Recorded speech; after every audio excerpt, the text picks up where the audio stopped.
एक गरीब और कमज़ोर अपने देश की सेवा कैसे करे। हम भारत के हैं, भारत देश हमारा है। आज हम बात करेंगे कि एक गरीब आदमी, एक कमज़ोर आदमी इस देश के लिए क्या कर सकता है, अपने भारत देश के लिए क्या कर सकता है, कैसे भारत माता की सेवा कर सकता है। क्योंकि करोड़ों लोगों का ये ख्याल है कि हम तो एक गरीब आदमी हैं, हम इस देश के लिए क्या कर सकते हैं, या हम तो कमज़ोर आदमी हैं, वजन भी 40-42 किलो है, मसल्स में दम नहीं है, विचारों में शक्ति नहीं है, पॉकेट में पैसा नहीं है, हम इस देश के लिए कर ही क्या सकते हैं। ये तो महापुरुषों का काम है देश के लिए काम करना। गलत बात है ये। इस देश का एक एक नागरिक इस देश की सेवा कर सकता है और बहुत बढ़िया से कर सकता है। सबसे पहले तो हम ये पूछना चाहते हैं, क्या हम अपने बच्चों को देशभक्ति की शिक्षा देते हैं? क्या हम अपने बच्चों को सनातन धर्म की शिक्षा और संस्कार देते हैं? गौर करिए, मैंने अपने जीवन काल में, अपने 53 साल में ऐसा कोई बाप नहीं देखा है जो अपने बच्चों को धर्म और देश के भक्ति की शिक्षा देता हो। मेरे जितने भी दोस्त हैं, रिश्तेदार हैं, सब अपने बच्चों को पढ़ाई कैसे करें, कहाँ पढ़ें, मैट्रिक के बाद क्या करें, कौन सी ट्रेनिंग करें, नौकरी कहाँ करें, बस यही सब देखा है। मैं अपने जीवन में एक आदमी को नहीं जानता हूँ जो मेरा रिलेटिव हो या दोस्त हो जो अपने बच्चों को भारत माता के प्रति समर्पण सिखाए, अपने धर्म और सनातन संस्कृति के प्रति समर्पण सिखाए। मैंने ऐसा किसी दोस्त को नहीं देखा है, ऐसा कोई रिश्तेदार को नहीं देखा है। मेरे जितने रिश्तेदार हैं सबको जानता हूँ, कोई भी मेरे सामने कभी नहीं कह पाया कि बेटा बड़े होकर इस देश की सेवा करना, बड़े होकर देश के संविधान का सम्मान करना, देश के संविधान की रक्षा करना, भारत के लोगों को, भारतीयों की या फिर विदेशियों की भी सेवा और रक्षा करना, ये सिखाते हुए मैंने किसी बाप को नहीं देखा है। या फिर अपने देश, अपने सनातन धर्म की रक्षा करना, सनातन धर्म की सेवा करना, सनातन धर्म का प्रचार करना, ऐसा बोलता हुआ बाप मैंने कभी देखा ही नहीं है। हर बाप यही कहते हैं कि बेटा मैट्रिक करके ITI कर लो, BEd कर लो, नौकरी कर लो, शादी कर लो। सामान्य जन की तो यही बीमारी है। लेकिन क्या एक कमज़ोर आदमी, एक गरीब आदमी इस देश के लिए कुछ कर सकता है? जी हाँ, कर सकता है। उंगली तो चलती है ना, बस जब इलेक्शन आए, वोट देने का समय आए, इस उंगली से वो बटन दबा दे, बस इतना सा काम कर दे, फिर वहाँ जो नेता बैठा है वो इस देश को चलाएगा। प्यारे दोस्तों, अगर एक एक आदमी, एक एक गरीब, एक एक कमज़ोर अपने वोट का सही इस्तेमाल करे तो जो उसका प्रतिनिधि नेता खड़ा है, चाहे वह MLA है या MP है या PM है या CM है, वो चलाएगा। भगवान ने करोड़ों वीर बनाए हैं, करोड़ ना सही तो लाखों जरूर, हालांकि करोड़ भी होगा। 800 करोड़ की दुनिया में 1 करोड़ आदमी जरूर इतना वीर है जिसमें देश चलाने की, राज्य चलाने की, जिला चलाने की या फिर एक एक प्रखंड चलाने की ताकत है। हम गरीब और कमज़ोर आदमी उसका सपोर्ट करने के लिए एक बटन तो दबा सकते हैं ना। उतना सा काम आप कर दें, आपका देश आगे बढ़ जाएगा। लेकिन हम कभी सोचते नहीं। इस भारत का यही हजारों वर्ष से देखा जाए इतना विस्तृत भारत, इतना फैला हुआ भारत, दूर दूर तक था, नीचे बर्मा, पाकिस्तान, अफगानिस्तान, तिब्बत, इतना विशाल भारत पिछले 200-300 वर्षों में टूटता गया, टूटता गया, टूटता गया, टुकड़े टुकड़े होते होते छोटा सा टुकड़ा बच गया जिसे हम भारत कहते हैं। अंतिम टुकड़ा तो आप सबने सुना, पाकिस्तान का अलग होना, बांग्लादेश का अलग होना। इस छोटे से भारत जिसको अखंड करने के लिए, एक करने के लिए कितना मेहनत कर रहे हैं इस देश के लोग। और फिर भी इस देश में ऐसे लोग हैं जिन्हें कहा जाए वो भारत में रह के भी वो भारत के नहीं हैं। जब मैंने ये कहा था कि हम भारत के हैं, भारत देश हमारा है, ये मानने वाले कितने लोग हैं। आज मैं पढ़ रहा था, फेसबुक पर ही कोई न्यूज़ दे रहा था कि झारखंड में कहीं पर, हजारीबाग या कहीं पर पथराव हुआ है जुलूस के ऊपर। वैसे मैं फेसबुक के या सोशल मीडिया के न्यूज़ पर विश्वास नहीं करता हूँ, आप भी मत करिएगा। लेकिन न्यूज़ चल रहा था कि कहीं पर पथराव हुआ है झारखंड, हजारीबाग में। प्यारे दोस्तों, कौन है जो पत्थर चला रहा है, किस पर चला रहा है?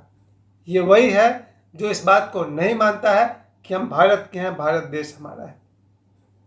इस देश में मुझे आश्चर्य होता है, कभी बिहार, कभी झारखंड, कभी बंगाल, कभी महाराष्ट्र, संभल और कहाँ कहाँ। पथराव करने वाले लोग जो किसी समूह पर पत्थर फेंक रहे हैं और जो पत्थर फेंक रहा, पत्थर फेंकने वाला यकीनन इस बात को मान रहा कि भारत देश हमारा नहीं है और हम भारत के नहीं हैं। नहीं तो ऐसा उपद्रव क्यों? आप अपने ही देश में पत्थर फेंक रहे हैं किसी कौम के ऊपर, चाहे कोई किसी पर फेंके।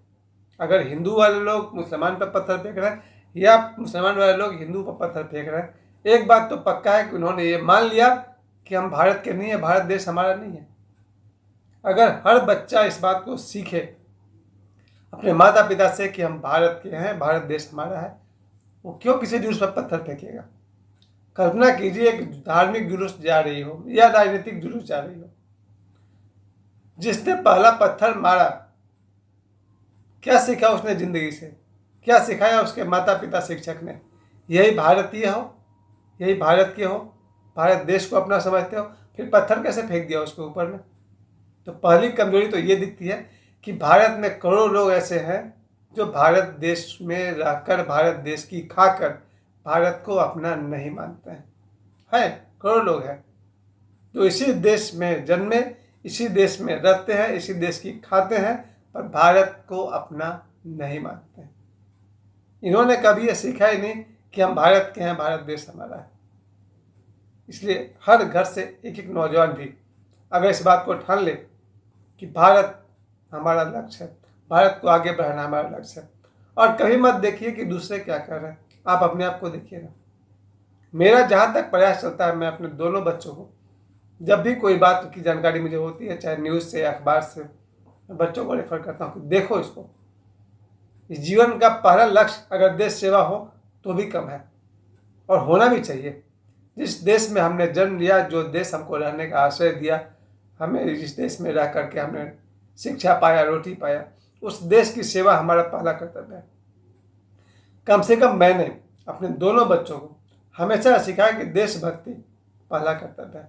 सनातन संस्कृति पर चलना, सनातन की सेवा करना, सनातन का प्रचार करना हमारा पहला कर्तव्य है। मैं ये नहीं कहूँगा कि दूसरा कर्तव्य है, क्योंकि अंदर में धर्म और बाहर में देश, दोनों को एक साथ लेकर चला जा सकता है, कोई प्रॉब्लम नहीं है। इस भारत देश में हम लोग का सौभाग्य है, खास करके मैं तो मानता हूँ रात को सोते समय अगर राम राम राम राम कहते हुए नींद ना आए, ऐसी कोई रात नहीं। जब रात को मेरी आँख, मैं सोने के लिए आँख बंद करता हूँ, तब तक मन में राम राम राम राम का मंत्र जब तक, श्री राम भी नहीं कहते हैं, सिया राम भी नहीं, सीता राम भी नहीं, राम राम राम राम का नाम लेते हुए नींद आ जाती है। यही है मेरा सनातन संस्कार। सो तो राम का नाम लेकर, और सुबह जब नींद से उठते हैं, राम राम ते सुमिरन किन्ना, श्री रामचरितमानस का है ना, बोला सुंदरकांड का।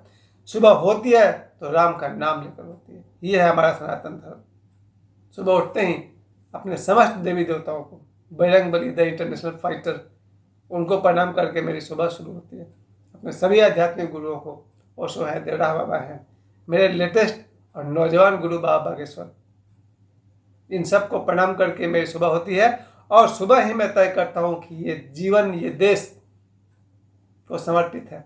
मेरा जीवन, मेरा समय, मेरी ऊर्जा, मेरी शक्ति भारत के लिए।